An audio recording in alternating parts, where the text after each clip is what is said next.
I change your bum life. You fight me, it's a celebration. I will beat you. When you sign to fight me, it's a celebration. You ring back home, you ring your wife. Baby, we done it. We're rich, baby. Conor McGregor made us rich. Break out the red panties. Let's get it all! Yo, welcome back to the MMA Short Show. As always, your boy, Steven Moustaris. And guys, I'm fresh out the gym today. I'm fresh off of work, all these things. You know, I'm feeling great. And the first thing I want to talk about this Monday morning, and usually I'll probably sit here and talk about the main event from the previous weekend. But to me, the biggest storyline over the weekend, unless you guys are, you know, just you don't give a fuck about MMA and we're sitting here watching celebrity boxing and you guys are talking about the whole KSI elbow, the number one storyline to me is the Ian Machado Garry storyline right now. And I feel like there's just multiple layers to it and everything. And I don't know, I'll let you guys kind of, you know, give me your opinions and everything. But, you know, this weekend I was probably the most blown away by his performance. And, you know, it's just not only is it going out there and getting a win over Daniel Rodriguez, not only is it going out there and doing all of what he's doing and everything and, you know, whatever, but it's the way that he finishes him. And, you know, just so you guys know, if you guys aren't a big fan of Daniel Rodriguez or aren't familiar with him or something, which you guys should be, dude's an absolute killer. One of the better counter boxers we got in UFC and let alone MMA.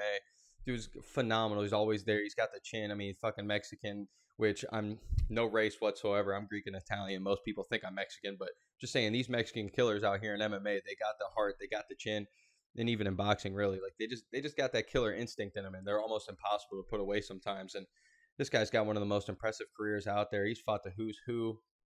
And, you know, not only does Ian Machado Garry go out there and get the finish, but he fucking knocks out Daniel Rodriguez, man. That's the first time he's ever been finished like that.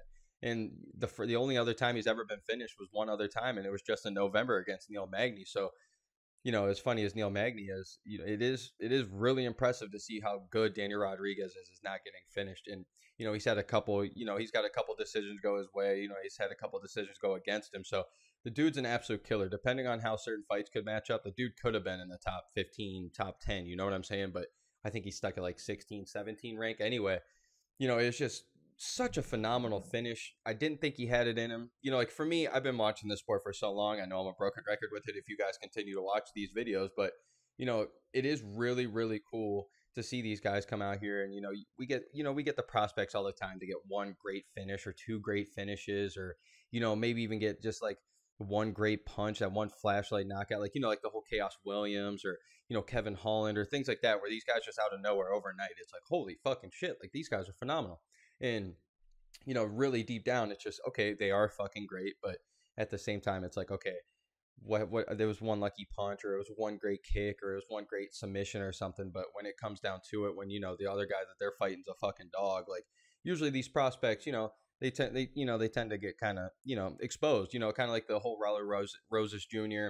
And especially now that the sport's evolving so much, we are starting to see these 21-year-old, these 20-year-olds, these 22-year-old, 23-year-old phenoms. And Ian Garry kind of goes right into it. He's 25 years old. He's 6'3". But my number one takeaway from this guy is I can't tell if he's the truth right now or if this guy's just a wannabe Conor McGregor. Like, and it's almost not even his fault. Like, if you come out of Ireland at all, you know, in this, and even if you're not from Ireland, like, if I don't know about you guys, but my boy Paddy the Baddy Pimblett is, you know, from the UK or whatever, from, you know, Liverpool, whatever it is, and it's like the dude's not even, I think, Irish at all, but just the way he looks and everything, like a lot of people kind of like consider him Irish or consider him a Conor McGregor wannabe just because he's talking that talk and, you know, not necessarily walking the walk and everything, but this is where it's tough for Ian Garry. Like, as much as he's sitting here in his interviews, as much as he's knocking people out, as what he's 4 or 5-0 in the UFC now, and it's like the dude's got the English, or he's got the Irish accent. He's talking the way that, you know, Conor was talking. He's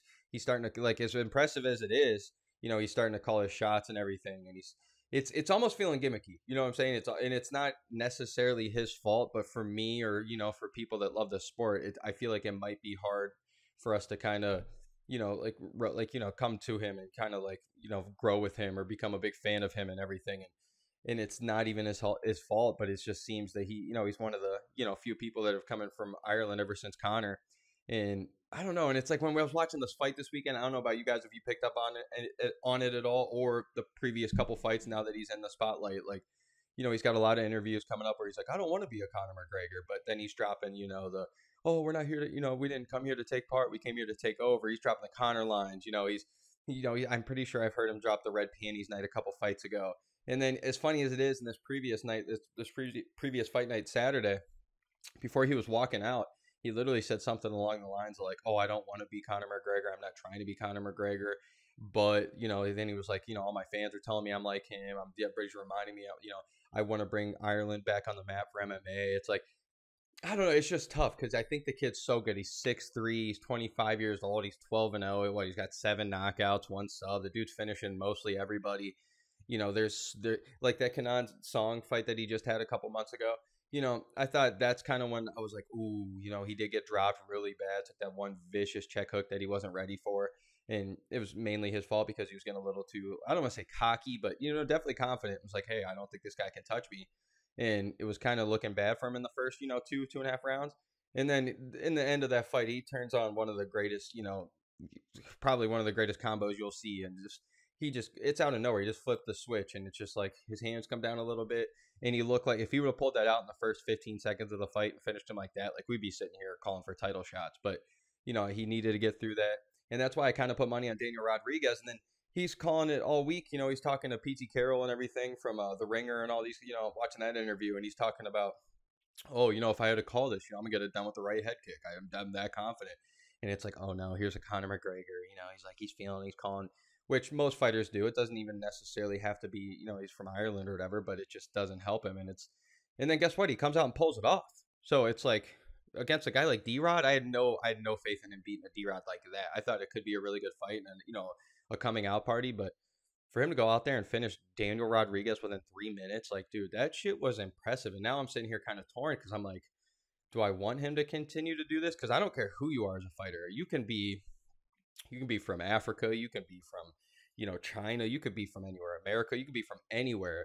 Ecuador, wherever you want to be from. If you're out here calling your shot, and you're doing it like we saw with Conor McGregor, the Mystic Mac era, like it's going to be really hard to not love you. You know what I'm saying? But it just feels a little off. It does feel like he's trying to be the Conor McGregor, the next Conor McGregor. And even though he's way bigger than Conor, it's like, he is from Ireland and all these things. So it's really tough right now for me to see if he is truly the future, like his nickname says, or if this man is just a Conor McGregor wannabe that's, maybe going to get dropped off here soon. Because I really do like the call out that he called out of Neil Magny. I think it's a safe fight.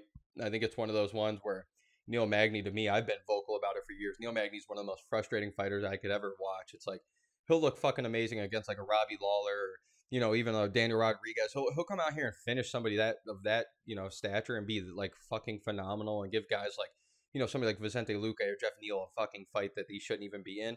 But then he'll drop a fight to somebody he should absolutely beat. And it just makes me so frustrated. But this would be huge for Ian Garry to come out and be one of the first guys to really, really finish, because as much as we hate on Neil Magny and as much as he, has been stopped, it's like, he doesn't get knocked out like that. The dude's huge and everything. So I think it could be a good fight for him. But I do get a little nervous for him when it comes at 170, which, again, is a lot like Conor, though, in his prime, where Conor's coming up in 145 in such a stacked class. Like Jose Aldo, you got all these guys in there that, I mean, we can go on for days. The people he ran through, Chad Mendes, all these people that he went through, Eddie Alvarez, once he got up to 155 and all these things, like from 145, 155, those cards were the absolute divisions were so stacked. And like we saw fights that Conor was in with like Dustin Poirier, Max Holloway, and certain guys like way before these guys were even in the top 10, top 15. And now look, they're all up here running it. So, it does feel like that, and Ian Garry's going to have to go through the who's who at 170. But, I do get a little nervous when it comes to guys like, Vicente Luque or Jeff Neal or, even like a guy like Santiago Ponzinibbio or even a guy like, honestly, I know a lot of people don't really care about him, and he's kind of doesn't have that, like, look and everything. But, Alex Morono's been on a tear. He's won, like, 4 of his last 6, I think, with finishes. Like, the dude's a coach. Dude's phenomenal. And it's one of them. I just want to see where it comes to, like, when Ian Garry's in there. And it's kind of like the whole Kanan Song fight where it's like things might not be going his way. And he's fighting a guy who's just so well-rounded that, like, maybe like if it was, I don't want to say RDA because RDA is a little old now, but like kind of like what RDA was doing originally, or like kind of like a Shavkat or, Bilal Muhammad or, any of these guys that are capable of like Gilbert Burns, something like that. Like if he ever does get up that high, like I know that's a big step right now, but he's only a big win from Neil Magny from starting to touch those guys, the Jeff Neals, the Stephen Wonderboy Thompson, stuff like that.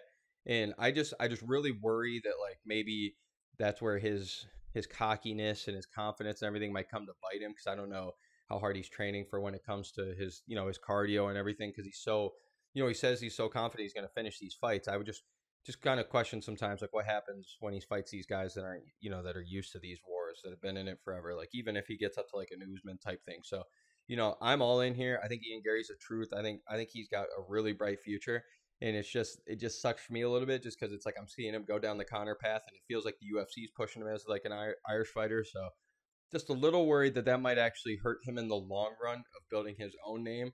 And, instead of being Ian Machado Garry, I think it'd be more, maybe Conor McGregor 2.0. And that's the only thing I'm worried about. But you guys let me know how you feel. I do think the guy's, the truth. It just sucks that he just so happens to be like the next big guy from Ireland, that we're like, oh shit, he's kind of stealing everything Conor did. So as always, your boy Steven Moustaris, MMA Short Show. Let's go, baby. Let's go.